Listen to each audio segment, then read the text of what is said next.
The rain came down in angry sheets, hammering against the rusted tin roof of Daniel's small house on the edge of town. Daniel, a single father raising his 8-year-old daughter Lily, had grown used to storms. Life had taught him that tempests, whether in the sky or in the heart, were something you learned to endure. That night, as thunder roared and lightning split the sky, Daniel tucked Lily into bed, promising her that no matter how loud the storm grew, she was safe. "Daddy's here," he whispered, brushing her hair from her forehead. She smiled sleepily, trusting him completely. But just as Daniel was about to blow out the lantern, a faint sound cut through the howling wind.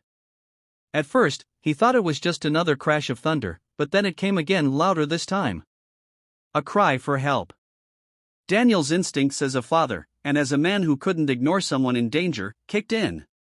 Grabbing his old raincoat, he stepped out into the storm. The cold rain stung his skin, but the cry grew clearer, desperate. Following the voice, Daniel stumbled across the dark, muddy road until he saw the shape of a car, its headlights flickering weakly, half submerged in a ditch. Inside, through the cracked window, he saw a woman, her face pale, her eyes wide with fear. Without hesitation, Daniel waded into the rising water. The current tugged at him, the mud pulling at his boots, but he fought his way to the car. "Hold on. I'm coming," he shouted over the roar of the storm. The woman gasped, clinging to the steering wheel. "Please. I can't get the door open." With one final push, Daniel forced the door wide, grabbed her trembling hand, and pulled her free just as the car shifted further into the ditch. She collapsed against him, her expensive dress soaked and torn, her diamond earrings glinting faintly in the lightning. Daniel carried her back toward the safety of his small home, his muscles burning with the effort. By the time they reached his porch, she was shivering violently, her lips blue from the cold. Inside, he wrapped her in a blanket while Lily, now awake, looked on with wide eyes.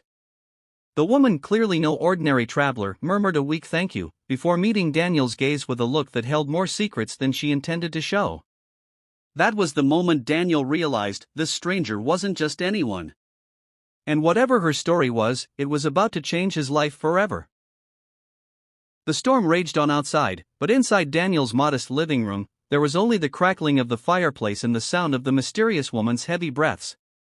Lily sat cross-legged on the couch, wrapped in her blanket, watching the stranger with innocent curiosity. Daniel handed the woman a cup of hot tea, his hands rough from years of hard work but gentle in their care. She accepted it with trembling fingers, her eyes darting around the small home. There was no luxury here, just simplicity, warmth, and the quiet love of a father trying to do his best. Finally, she spoke, her voice soft but commanding, the kind of voice used to being listened to. "Do you know who I am?" she asked, looking directly at him. Daniel shrugged, a faint smile touching his lips. "A woman who nearly drowned in a ditch tonight. That's all I need to know." Her eyes flickered with surprise at his calmness. Most people would have recognized her instantly, her face had graced countless magazines, business channels, and headlines. She was Isabella Hartwell, one of the world's youngest billionaires, the woman who had built an empire of hotels and luxury brands before the age of 30.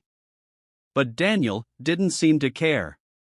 "You really don't know," she pressed, almost incredulous. "I don't watch much TV," he said plainly, stirring the fire with an old poker. "My life's busy enough with work and raising Lily." For a moment, Isabella was speechless. People usually stumbled over their words when they met her, eager to please, desperate to gain favor. But here was a man who looked at her like she was simply human, wet, cold, and in need of help. Lily leaned forward suddenly, curiosity sparkling in her big eyes. "Are you a princess?" she asked innocently. Isabella chuckled softly for the first time that night. "Something like that," she whispered, brushing a strand of wet hair from her face.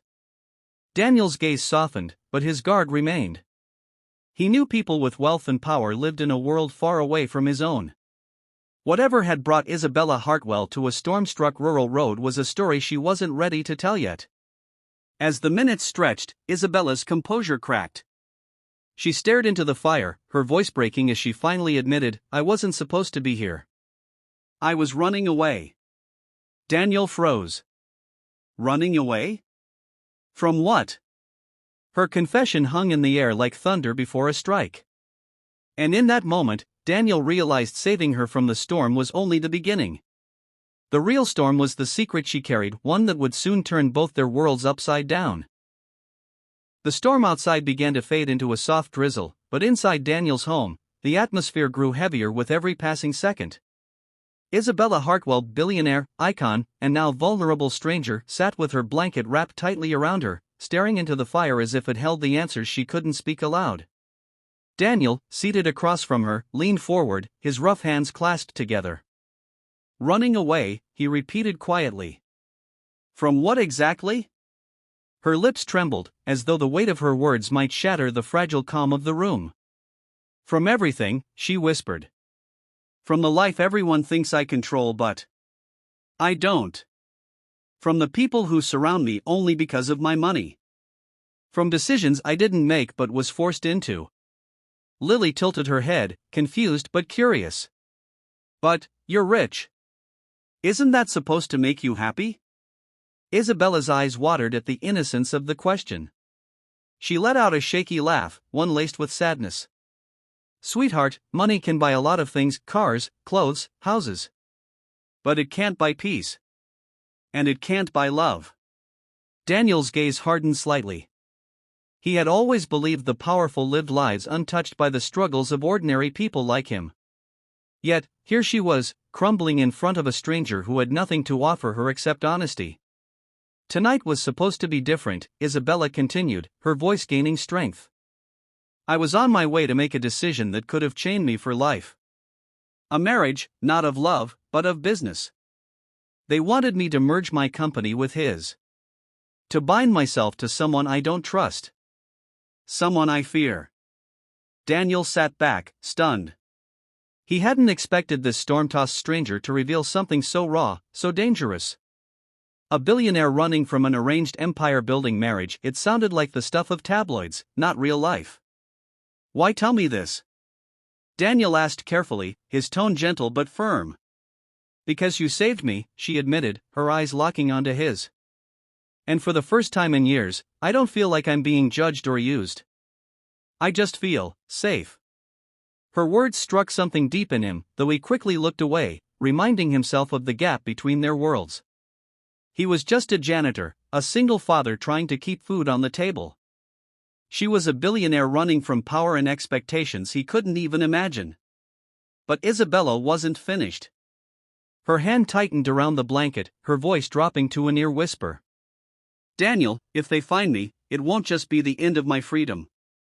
It could put you and your daughter in danger too." The fire crackled, and Daniel felt a chill that had nothing to do with the rain. The storm had only just begun. The rain had slowed, but the night was far from peaceful.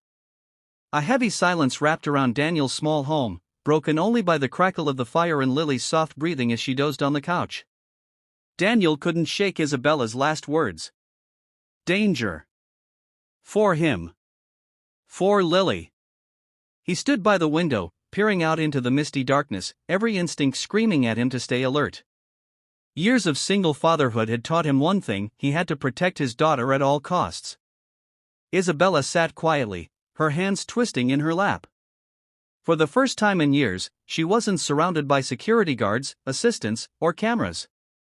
Just a man who had no idea what world she came from, and yet treated her with more care than anyone else ever had. But peace never lasts long. Headlights suddenly cut through the fog outside, bright beams sweeping across Daniel's yard. His heart clenched. It was far too late for visitors, and no one ever came this way. "Stay here," he said firmly, glancing at Isabella. Her face drained of color. "No. Daniel, it's them. They've found me." Before he could ask more, heavy footsteps splashed through the mud. A fist pounded on the door, sharp and impatient. "Miss Hartwell," a man's voice boomed, deep and commanding. "We know you're in there. This running game ends tonight." Lily stirred, rubbing her sleepy eyes. "Daddy, who is it?" Daniel's chest tightened. He crouched beside her, his voice calm but steady. "Go to your room, sweetheart. Lock the door, and don't come out until I say so." She nodded, sensing the seriousness in his tone, and hurried off. Isabella's eyes glistened with panic. Daniel, you don't understand. These men, they don't take no for an answer. They'll drag me back whether I want to go or not. The pounding grew louder. Another voice shouted, "Open the door, or we break it down." Daniel's fists clenched. He wasn't a fighter, not a man with power or influence. He was just a father, a janitor trying to live quietly. But something inside him ignited, the same strength that had carried him through nights of exhaustion and years of sacrifice for his daughter. He turned to Isabella, his voice steady despite the storm raging inside him. "If they want you, they'll have to go through me first." Isabella's breath caught. No one had ever stood up for her like this, not for Isabella the woman, only for Isabella the billionaire. The door rattled violently as the men prepared to force their way in. Daniel braced himself, knowing the night was about to take a dangerous turn, one that could change all of their lives forever. The pounding on the door grew louder, rattling the hinges. Daniel's heart raced, but his body moved with a calm determination he didn't know he possessed. He grabbed the old iron poker from beside the fireplace and gripped it tightly. "Daniel, you don't have to do this," Isabella whispered, fear in her eyes. "Yes, I do," he said firmly. "You're under my roof. And no one threatens my home, my daughter, or you." The door burst open with a crash, and two suited men stormed inside, their eyes cold and unyielding. They were not ordinary thugs, these were professionals, men who looked more like corporate soldiers than criminals. "Miss Hartwell," the taller one barked, "your fiancé demands your return. You've caused enough trouble. Let's not make this harder." Daniel stepped forward, blocking their path. "She's not going anywhere." The shorter man sneered. "And who are you? Some nobody playing hero?" Daniel raised the poker, his grip steady. "I'm the man standing between you and her. That's all you need to know." For a moment, tension crackled thicker than the fading storm outside. Then the taller man smirked. "Move aside, or we'll move you." Before they could lunge, Isabella's voice rang out, shaking, but fierce. "Stop. You don't own me. And tell him I'd rather lose everything I've built than sell my freedom to a man I don't love." The men hesitated, shocked by her defiance. She stepped forward, her wet hair clinging to her face, her voice stronger now. "Do you hear me? I am not a deal. I am not a pawn. And if you drag me back, the whole world will know what kind of monsters you are." Daniel's chest swelled with pride. For the first time since she'd entered his home, Isabella wasn't just running, she was fighting. The men exchanged a look, realizing the situation was slipping from their control. With a frustrated curse, they backed toward the door. "This isn't over, Miss Hartwell," one spat. "But if you want to ruin yourself, so be it." They slammed the door behind them, their headlights fading into the night. Silence filled the room. Isabella trembled, but it wasn't from fear anymore. It was release. Tears streamed down her cheeks as she turned to Daniel. "You don't understand," she said softly, her voice breaking. "You didn't just save me from drowning in that storm. You saved me from drowning in a life I didn't choose." Daniel lowered the poker, his breath finally steadying. He looked at her, not as a billionaire, not as a headline, but as a woman who had been carrying too much for too long. Lily peeked out from her room, her eyes wide. "Daddy, is it over?" Daniel smiled gently. "For now, sweetheart. It's over." Isabella knelt, her tears falling freely as she hugged Lily, whispering, "Your daddy is the bravest man I've ever known." And in that moment, surrounded by the simple warmth of a tiny home, the love of a child, and the strength of a man who had nothing yet gave everything, Isabella Hartwell knew her confession wasn't finished.